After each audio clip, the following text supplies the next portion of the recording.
নিজেকে যে বড় বলে সে কখনো বড় হয় না, অন্যে যাকে বড় বলে সেই বড় হয়। অগ্নিমিত্রা পাল আজকে এই কথাটা বললেন কি করে? উনি একটা বয়স্কা মানুষ হয়ে ওনার সেন্স নেই কোনো? দুধ মা বাচ্চার জন্য দুধ গরম করবে না তো কি করবে? মদ এনে বাচ্চার মুখে ঢেলে দিয়ে মেরে ফেলবে? ওয়ান নেশন ওয়ান ভোটের কথা বলা হচ্ছে, এমনকি বলা হচ্ছে যে অধিবেশনে এটা প্রসঙ্গটা উঠতেও পারে। এটা ওয়ান নেশন ওয়ান ভোট, এইটা এই উদ্দেশ্যেই করা হয়েছে যাতে ভোটের এই সংখ্যাটা বাড়িয়ে দেবে, সিটটা বাড়িয়ে দেবে, এবং দেখা যাবে বছরের পর বছর এরাই থেকে যাবে, কোনো বিরোধী বলে কিছু থাকবে না। বছরের পর এরা মারলে মারবে, কাটবে, আদর করলে আদর করবে, কিন্তু সেই জিনিস তো চলতে পারে না। আমাদের দেশের মানুষ, আপামর মানুষ, সে বড় লোক হোক, গরিব হোক, খুব গরিব হোক, খুব বড় লোক হোক, মধ্যবিত্ত হোক, সবার অধিকার আছে। ভোটাধিকার 18 বছর হয়ে গেলে ভোটাধিকার যারা ভারতের নাগরিক যারা আর কি, এবং লিগাল নাগরিক যারা, ভোট দেওয়ার, এবং ভোট তারা দেবেন সেই অনুসারে। তারা যদি মনে করেন 5 থেকে 10 বছর অন্তর অন্তর সরকার বদলাবেন, অবশ্যই তারা সরকার বদলাবেন। একটা পার্টিকে বছরের পর বছর রেখে দেবো, এটা মামাবাড়ির আবদার না, এটা জামাই ষষ্ঠীর আদর না। তাই সরকার বদলানো হবেই, সে কেন্দ্রেই হোক আর রাজ্যগুলোতেই হোক। সত্যি কথা বলতে মৌলবাদী, অসভ্য, ফ্যাসিস্ট যে দল, তাদের থেকে এটাই আশা করা যায়। সেটা যে কোনো কিছুর নাম নিয়েই হোক, সে বাংলাদেশ হোক, পাকিস্তান হোক, ভারতবর্ষ হোক, বা অন্য কোনো দেশে হোক। তো সেরকম অসভ্যতা একটা করেছে, এবং যারা এটা করেছে তাদের পড়াশোনার সঙ্গে কোনো সম্পর্ক আছে কিনা সেই নিয়ে আমার সন্দেহ আছে, বা করলেও তারা বহুদিন আগে তারা লেখাপড়া হয়তো পাস করে গেছে অন্য কলেজ থেকে। তারা ঢুকে পড়ে, কিছু ছাত্র এবং কিছু প্রফেসরও ছিলেন, বলবো না যে ছিলেন না, ছাত্র এবং প্রফেসররা হয়তো কিছু করেননি, কিন্তু ওই বহিরাগতরা গিয়ে প্রত্যেকটা পার্টির ব্যানার এবং ফ্ল্যাগগুলোকে আগুন ধরিয়ে দিয়েছে, প্লাস ফলকটাকে ভেঙে দিয়েছে। যা হোক, শুনেছি পরে যে ফলকটা আবার লাগানো গেছে। কিন্তু এই জিনিসটা তো কখনো মেনে নেওয়া যায় না যে আমি একা রাজ করব, আমি একা থাকবো, আর কাউকে থাকতে দেবো না। আমাদের হচ্ছে বহুদলীয় গণতন্ত্র, আমাদের হচ্ছে বহু সংস্কৃতির দেশ, আমাদের বহু ধর্মের দেশ, বহু জাতির দেশ, বহু ভাষাগোষ্ঠীর দেশ। এক একটা রাজ্যে এক এক রকম সংস্কৃতি, একটা রাজ্যের মধ্যেও বিভিন্ন জেলায় বিভিন্ন রকম সংস্কৃতি। তাই আমরা আপামর মানুষ এইগুলো কখনো মেনে নেব না। তাতে এই প্রতিবাদ করার জন্যে, সংবিধানকে সম্মান রেখে প্রতিবাদ করার জন্যে, আমাদের যদি দেশদ্রোহী বলে তাহলে আমরা হয়তো দেশদ্রোহী, আমাদের যদি বলে যে আমরা মাওবাদীদের সাথে লিঙ্ক তাহলে আমরা হয়তো মাওবাদীদের সাথে লিঙ্ক, আমাদের যদি বলে যে না আমরা জিহাদি তাহলে আমরা হয়তো জিহাদি। এটা আমাদের আত্মার কাছে, আমাদের বিবেকের কাছে আমরা পরিষ্কার যে আমরা আমাদের দেশকে কতটা ভালোবাসি। আজকে ওনার মূর্তির সামনে দাঁড়িয়ে আমি এই কথাটা বলছি, ঈশ্বরচন্দ্র বিদ্যাসাগরের মূর্তির সামনে দাঁড়িয়ে। অগ্নিমিত্রা পাল বিধায়িকা, তার যে ঘটনা আমরা দেখলাম যে একটি বাচ্চার দুধ গরম হচ্ছে, এবং তিনি বললেন যে রাস্তায় কি বাচ্চার দুধ গরম হবে? যারা গরিব, অতি গরিব মানুষ, তারা ফুটপাতে থাকেন, তাদের উন্নয়ন ঘটিয়ে শহরের উন্নয়ন করতে হয়। তা মা সে বাচ্চার দুধ গরম করবে না তো কি? মা কি আল্লাহর নামে, ভগবানের নামে, গডের নামে, ওয়েগুরুর নামে বিভিন্ন জায়গায় দূরে দূরে চলে যাবে, আর বাচ্চা হামাগুড়ি দিয়ে রাস্তার মাঝখানে গিয়ে হয় গাড়ি চাপা পড়বে, নয় চুরি হয়ে যাবে, এরকম হবে? অগ্নিমিত্রা পাল কি সেরকম কিছু আশা করেছিলেন? তো সেরকম তো আশা করবে না। মা তো নিশ্চয়ই বাচ্চার টেক কেয়ার করবেন, সে যত গরিব, যত বড় লোক যাই হোক না কেন।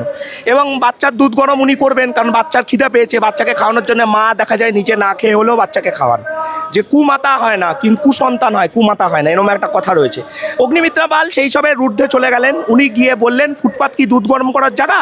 তাও পার্ক স্ট্রিটের মতো জায়গা। কেন পার্ক স্ট্রিট কি মঙ্গল গ্রহ থেকে নেমে আসা কোনো জায়গা, না জুপিটার থেকে নেমে আসা কোনো জায়গা? পার্ক স্ট্রিট আমাদের শহরেরই একটা জায়গা।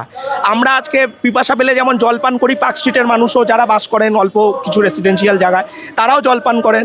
আমাদের খিদা পেলে যেমন আমরা ভাত রুটি বা বিভিন্ন রকম খাবার খাই, তারাও বিভিন্ন রকম খাবার খেয়ে থাকেন, ভাত রুটি খেয়ে থাকেন। তাহলে অগ্নিমিত্রা পাল আজকে এই কথাটা বললেন কি করে? উনি একটা বয়স্কা মানুষ হয়ে ওনার সেন্স নেই কোনো?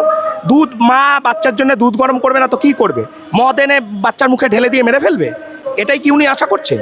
তাই এই ধরনের কথা, এগুলোকে বাল্যখিল্য বলা যেত, কিন্তু ওনারা তো শেয়ানা, ওনারা পলিটিশিয়ান, ওনারা যথেষ্ট শেয়ানা।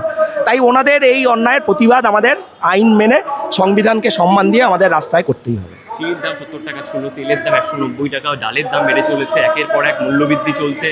হ্যাঁ, দিনে দিনে তো এইগুলো হচ্ছে। এইগুলোর জন্য আজকে দেখা যাচ্ছে যে মধ্যবিত্ত আরও গরিব হয়ে যাচ্ছে, গরিব আরও অধিক গরিব হয়ে যাচ্ছে, বড় লোক যে তারাও আস্তে আস্তে মধ্যবিত্ত লেভেলে যাচ্ছে। শুধু মুষ্টিমেয় কয়েকজন, তাদের হাতে টাকা, তাদের হাতে মুনাফা চলে যাচ্ছে।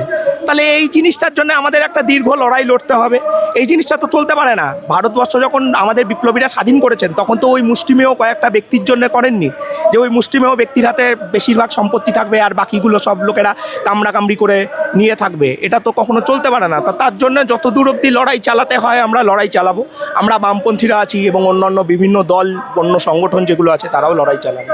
একটা প্রশ্ন আমরা দেখলাম যে ভারতের যে অর্থনীতি দিন দিন কিন্তু নিচের দিকে নামছে, এদিকে অপরদিকে নরেন্দ্র মোদী বলছেন যে বিশ্বগুরু ভারত হবে।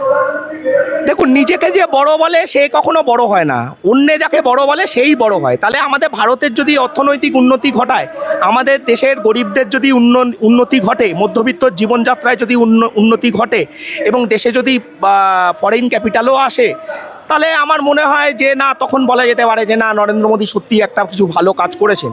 কিন্তু এইসবের ঊর্ধ্বে উঠে উনি বিদেশের বিভিন্ন দেশে যাবেন, উনি অফিসলি থাকবেন এবং উনি নিজেকে বলবেন উনি বিশ্বগুরু, তাহলে আমরা সেটা মানতে নারাজ। আমরা ওনাকে বিশ্বগুরু একদমই মানতে নারাজ। আমরা কবিগুরু রবীন্দ্রনাথ ঠাকুরকে খুবই সম্মান দেবো, কারণ উনি সত্যি কবিগুরু, কিন্তু ওনাকে সত্যি কথা বলতে আমরা বিশ্বগুরু মানতে নারাজ। তাতে উনি যা করার করে নিতে পারেন। তো শেষ প্রশ্ন রাখবো যে আমরা দেখলাম যে অরুণাচল প্রদেশে দাবি উঠছে যে চীনের আগ্রাসন বাড়ছে এবং চীন ধীরে ধীরে আগ্রাসনের ভারতের যে ভূমি সেখানে গ্রাস করছে। ভারতের ভূমিতে চীনের এই আগ্রাসন, চীনের আগ্রাসন বাড়ছে, আমরা কখনোই চীনকে সমর্থন করি না। চীনের আগ্রাসন বাড়লে আমাদের দেশের আর্মি রয়েছেন এবং আমরা আর্মিকে পুরো মাত্রায় সাহায্য করব, পুরো মাত্রায় কোঅপারেট করব এবং আমরা প্রয়োজন হলে আমরা দেশের জন্য লড়বো। কিন্তু আজকে কেউ একটা ভিন্ন মতের হলে দেশের গরিবদের ওপর যে অত্যাচার করছে, ছত্তিশগড়ে হেলিকপ্টার থেকে বা প্লেন থেকে বোমা মেরে আদিবাসীদের মেরে দিয়ে বা হাতে রাইফেল ধরিয়ে দিয়ে বলছে মাওবাদী, এরকম জিনিস যদি হয় বা কালাহান্ডির মতো ঘটনাগুলো যদি হয়, সে কংগ্রেসই থাকুক আর বিজেপি থাকুক, তার তো বিরোধিতা হবে। সেখানে যদি চীনের দালাল বলে দেয় বা চীনের হয়ে কাজ করছে বলে দেয়, তাহলে তো মুশকিল।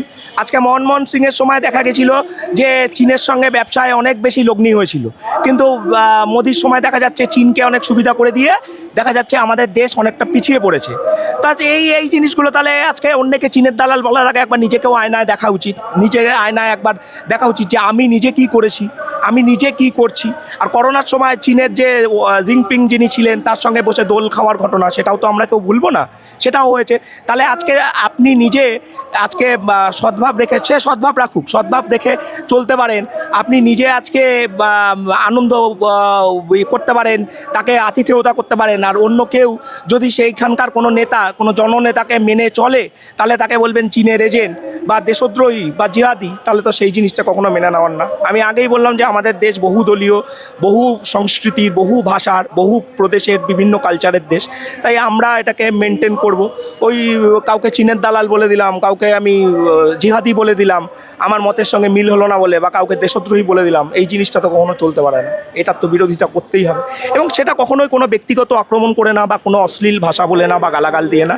আজকে আপনারা দেখলেন যেরকম প্রতিবাদ বা যেরকম সিজেপির যেরকম মিছিলটা হয়েছিল, সবাই সেখানে সামিল হয়েছিল, বা দিল্লিতে যেরকম হয়েছে, সেইভাবেই আমরা প্রতিবাদে সামিল হব, সেইভাবেই আমরা লড়াই চালাবো এবং আইনি লড়াই, উকিল তো থাকবে।